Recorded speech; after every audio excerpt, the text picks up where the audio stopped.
આપણી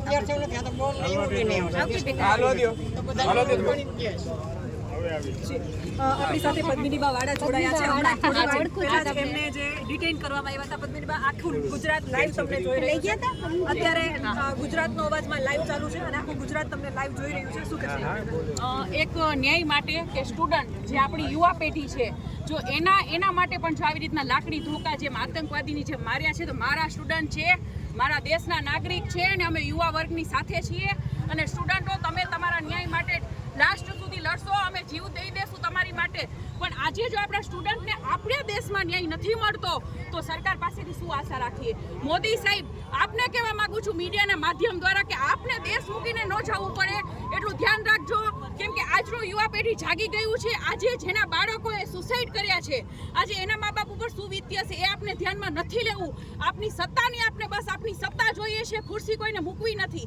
બરાબર? એટલે દુઃખ સાથે હું વ્યક્ત કરું છું કે મારા સ્ટુડન્ટને ન્યાય મળવો જોઈએ અને એની સાથે અમે હંમેશા રહીશું. અને આજે અમારું જે સ્ટુડન્ટ આજે એનું ધરણા માટે જે એ લોકો મંજૂરી માંગે છે, એ લોકોને શું કામ મંજૂરી નથી આપવામાં આવતી? આજે કયા કાયદામાં એવું લખ્યું છે કે સ્ટુડન્ટ પોતાનો ન્યાય ન માગી શકે અને સ્ટુડન્ટ પોતાના હક માટે ન લડી શકે? આજે એ લોકોને બોલવા પણ નથી દેવામાં આવતા. આટલી તાનાશાહી આજે બીજેપી પાર્ટી વિચારજો કે આજે તમારો ટાઈમ કેવો આવવાનો છે. આજે આપ લોકો મિલિટરી, પોલીસ અને સ્ટુડન્ટને સામે કરો છો અને સ્ટુડન્ટને આ રીતે મારો છો કે માથા અને એના ઘા તો તમે જોવો. આજે નેતા, બીજેપી પાર્ટીના નેતાઓને કહું છે કે અમે નેતા છીએ, અમારી સામે આપ લોકો આવી જાઓ, પછી જોવા જેવી થાય. બાકી પોલીસ અને સ્ટુડન્ટને સામે ન કરો. આજે આ લોકો વગર વાંકના કોઈ આતંકવાદી નથી, કોઈ દેશદ્રોહી નથી. આજે સ્ટુડન્ટ પોતાનો ન્યાય માંગી રહ્યા છે અને આની મંજૂરી આપે. હું સાહેબશ્રીને અપીલ કરવા માંગુ છું કે સ્ટુડન્ટને એના અધિકાર માટે લડવાનો હક છે, તો કાલે સ્ટુડન્ટને ધરણા ઉપર બેસવાની એક મંજૂરી કેમ નથી મળતી પૂછવા માંગુ છું. અત્યારે તમને ડિટેઇન કરવામાં આવ્યા, તમે વિડીયો જોયા કે સીધા તમે જેવા ગાડી નીચે ઉતરા સીધા તમને ભરી લીધા, બોલવા દેવાની છૂટ નથી. તો ભરીને ક્યાં લઈ જાય છે અત્યારે અને કેવું વર્તન કર્યું? મેં જોયું કે કપડા, લેડીઝોના કપડાનું ધ્યાન રાખવામાં આવતું નથી. કાલે દિલ્હીમાં એ દ્રશ્યો જોયા, દુઃખ થયું કે ભાઈ દીકરીઓના કેટલાય સ્ટુડન્ટો હતા એના કપડા ફાડી નાખવામાં આવ્યા, બધા દાવા થયા છે. પણ આજે મેં અત્યારે લાઈવ જોયું કેટલીક વિદ્યાર્થીઓને જ્યારે બસમાં ભરીને ડિટેન કરીને લઈ જતા હતા એના કપડાનું ધ્યાન રાખવામાં આવતું નહોતું. જી, આજે સરકાર શ્રીને અમે અપીલ સાથે કહીએ છીએ કે તમે એક બહેનો દીકરીઓનો માન ન જાળવી શકતા હોય. આજે મારી જ હું વાત કરું છું કે આજે હું એક ક્ષત્રાણી તરીકે આજે મને પણ એ રીતે પકડવામાં આવી છે, એક બેન સ્ત્રી તરીકે મને એ રીતે પકડવામાં આવી છે કે હું કોઈ મોટી આતંકવાદી હોય. આજે મારા કપડાનો આ લોકો ખ્યાલ નથી રાખતા, તો નેપાળવાળી ન થાય એ ધ્યાન રાખજો. બરાબર? હવે પબ્લિક જાગી ગઈ છે અને હવે સામા આવે કે ઓલું કહે છે ને કે જેવા સામે તમે તેવા નો સાવ ને. આજે સ્ટુડન્ટો શાંતિમય લડાઈ કરે છે. આજે અમે પણ સ્ટુડન્ટોને હજી એ જ કહીએ છીએ કે શાંતિ રાખો, પણ જો તમને વગર વાકની આ લોકો લાકડીઓ મારે છે અને બેઠા સ્ટુડન્ટો હજી સુધી માર ખાય છે, તો સરકારશ્રીને અપીલ છે કે સ્ટુડન્ટો જે એની શાંતિપૂર્ણ લડાઈ લડે છે એને ન્યાય આપો, નહીતર પછી અમે એની સાથે અમે પણ આવી જશું. અને સામે નેતા આવે, પોલીસ ને મિલિટરી નહીં, નેતા આવો સામે લડાઈ કરવા અને કોણ ધોકા ખાય છે ને પછી અમે દેખાડીએ. પોલીસને જ આગળ કરે છે. ખાલી કેટલાય વિદ્યાર્થીઓ, ગુજરાતના વિદ્યાર્થીઓ તમને જોઈ રહ્યા છે, એને શું સંદેશ આપશો? ગુજરાતના સ્ટુડન્ટને હું કહું છું કે અમે તમારી સાથે છીએ. આખો દેશ આજે કોઈથી ડરવાની જરૂર નથી. બરાબર છે? તમે તમારી લડાઈ જારી રાખો, શાંતિમાં લડાઈ જારી રાખો. બાકી હું આ મીડિયાના માધ્યમથી કહું છું કે તમને લાકડીઓ ધોકા મારે છે તો સામે આપણે પણ પ્રહાર કરવાના છે. હવે શાંતિની હદ થઈ ગઈ છે. બરાબર? કે શાંતિ રાખો છો, શેના માટે લાકડીઓ મારો છો અમારા સ્ટુડન્ટને? અમારા નાગરિકોએ શું એનો દોષ છે? આજે એની હકની આજે જે નેતાઓ છે એ જરાક વિચાર કરજો કે આપણા બાળકને કોઈ એક ઝાપટ મારે તો સહન નહીં થાય. આજે મારા સ્ટુડન્ટોને માથા ફોડી નાખ્યા છે. આજે નીટની પરીક્ષાની લોકો આટલી તૈયારી કરતા હોય છે સ્ટુડન્ટ, અને જ્યારે પેપર લીક થઈ જતું હોય છે ને ત્યારે હતાશ થઈ અને સુસાઇડના રસ્તે વળતા હોય છે. ક્યાંનો ન્યાય? કયો વિકાસ? શું લોકશાહી? તાનાશાહી ચાલી રહી છે, તાનાશાહી. મારા સ્ટુડન્ટ હવે એક પણ આપણા દેશમાં કોઈએ સુસાઇડ ન કરે. બરાબર? સ્ટુડન્ટને હું કહું છું, લડો. સુસાઇડ નહીં, આ લોકોને આની સામે લડવાનું છે. કોઈએ હતાશ થઈને પાછું નથી વળવાનું અને આપણે ન્યાય લઈને જંપીશું. બીજું એક નેતા છો તમે, તો ટૂંક સમયમાં વિદ્યાર્થીઓ મુદ્દે કોઈ રાજકોટમાં આંદોલન થઈ શકે એવા, કેમ કે આપણે જોયું છે પીએમ આવાસ જે છે ત્યાં રાહુલ ગાંધી અને પ્રિયંકા ગાંધી બંને ધરણા ઉપર બેસી ગયા છે. એમણે પીએમનું રાજીનામું માંગ્યું છે અને જે અમિત શાહનું પણ રાજીનામું એમણે માંગ્યું છે અને જેનજીની માફી માંગવાનું પણ યુવાનોની માફી માંગવાની પણ માંગ ઉઠી છે. આના મુદ્દે તમે શું કહેશો? જી ચોક્કસપણે રાજકોટમાંથી પણ સ્ટુડન્ટનો બસ બહુ સાથ સહકાર છે અને આંદોલન રાજકોટથી પણ ચાલુ રહેશે અને ધરણા ઉપર હું પણ બેસીશ. બસ આપ લોકો મને લાસ્ટ સુધી સાથ સહકાર આપજો. તમારી માટે હું હંમેશા બરાબર હું મારો જીવ દઈ દઈશ પણ તમારા ન્યાય માટે હું લડીશ. સમય આજથી જ હું નક્કી કરું છું બરાબર છે. હું મારા સ્ટુડન્ટ આ બધા સાથે હું હજી આવી જ છું, વાત ચર્ચા કરી છું અને હું આજથી જ ધરણા ઉપર બેસી જઈશ. કઈ જગ્યાએ? આજે જિલ્લા પંચાયત ચોક ઉપર.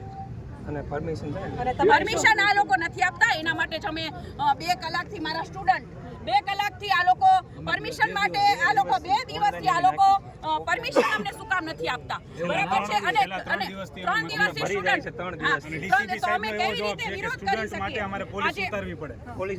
યોગ્ય જવાબ થયો કઈ?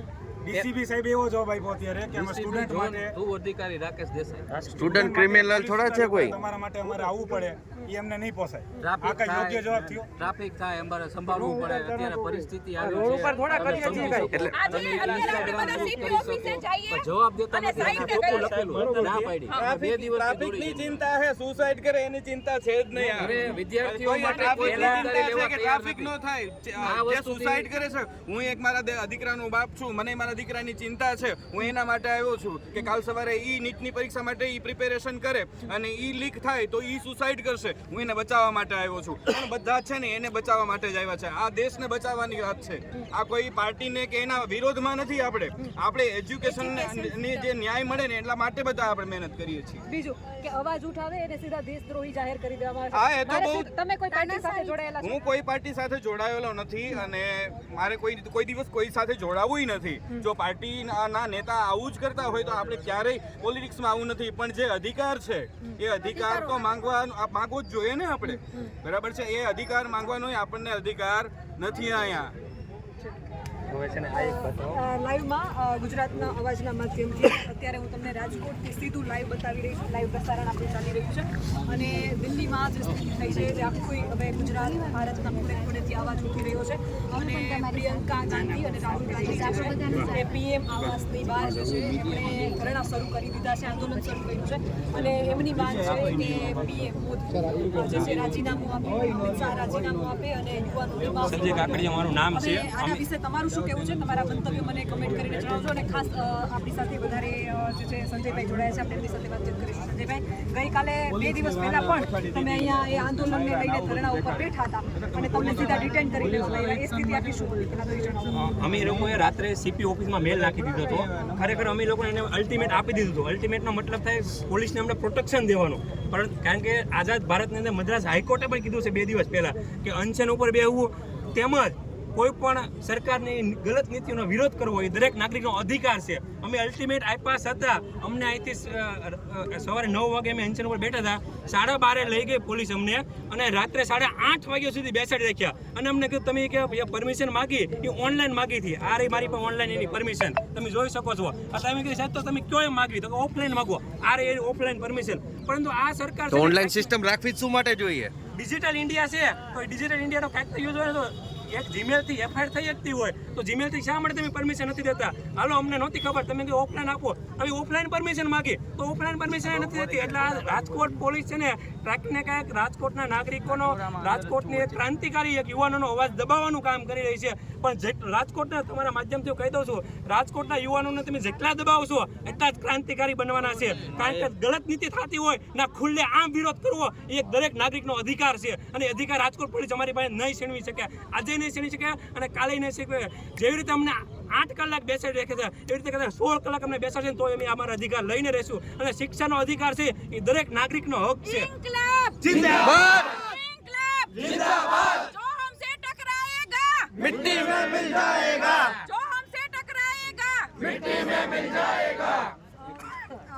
દિલ્હીમાં આ બધું થયું ત્યારે સંજયભાઈની લોકો અહીંયા રાજકોટમાં હતા અને એ વિરોધ પ્રદર્શન કરી રહ્યા હતા યુવાઓ.